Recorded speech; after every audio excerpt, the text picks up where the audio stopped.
어제 이재명 대통령이 오광수 민정수석을 임명했습니다. 많은 우려가 제기되었고 결코 근거 없는 것만은 아닙니다. 특수통 오광수 민정수석의 임명은 역대 정부가 검찰과 맺어온 악습을 떠올리게 합니다. 대통령이 검찰의 칼을 활용하고 싶은 유혹에 따라 수사와 인사에 개입하며 검찰과 맺어온 밀착관계는 매번 검찰개혁이 좌초된 근본 원인이었습니다.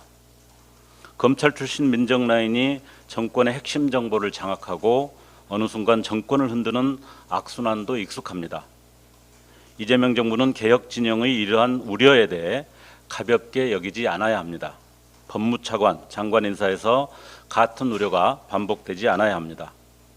국민은 정치검찰에 의해 가장 고통받은 당사자 중 한 분인 대통령의 검찰개혁 의지를 믿고 있습니다. 오광수 민정수석의 임명이 검찰개혁 의지의 후퇴가 아니라는 대통령의 말을 국민과 지켜볼 것입니다.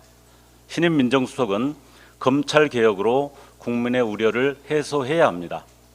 국민 주권정부의 칼이 되어 검찰을 해체하지 않고 검찰의 입이 된다면 조국혁신당이 가장 맨 앞에서 해임을 요구할 것입니다. 중요한 건 국회입니다. 민주당에 촉구합니다. 검찰개혁 4법을 통과시켜서 국회가 검찰개혁을 확실하게 이끄는 역할을 해야 할 것입니다. 이재명 대통령 취임 이후에도 표적 기소에 따른 형사재판이 멈추지 않고 있다는 사실은 정치사법의 음험한 실체를 여실히 보여주고 있습니다. 대한민국 헌법 제84조는 대통령은 재직 중 형사상 소추를 받지 아니한다고 명백히 규정하고 있습니다. 소추가 금지된다는 것은 당연히 재판 전체가 정지되어야 한다는 뜻입니다.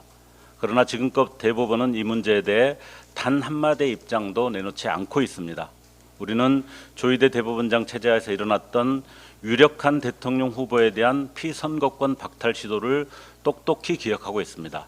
명백한 사법 폭거였습니다. 법원에 요구합니다. 즉각 현직 대통령에 대한 소추를 중지하기 바랍니다. 이는 사법부 스스로 헌법에 따르라는 당연한 요청입니다.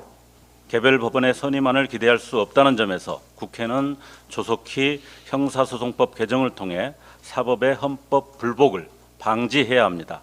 전망의 위기에 놓인 내란 세력들이 혹시나 기대할지 모를 사법 뒤집기 결코 있을 수 없습니다. 조국혁신당이 앞장서 사법 내란의 종지부를 찍겠습니다. 감사합니다.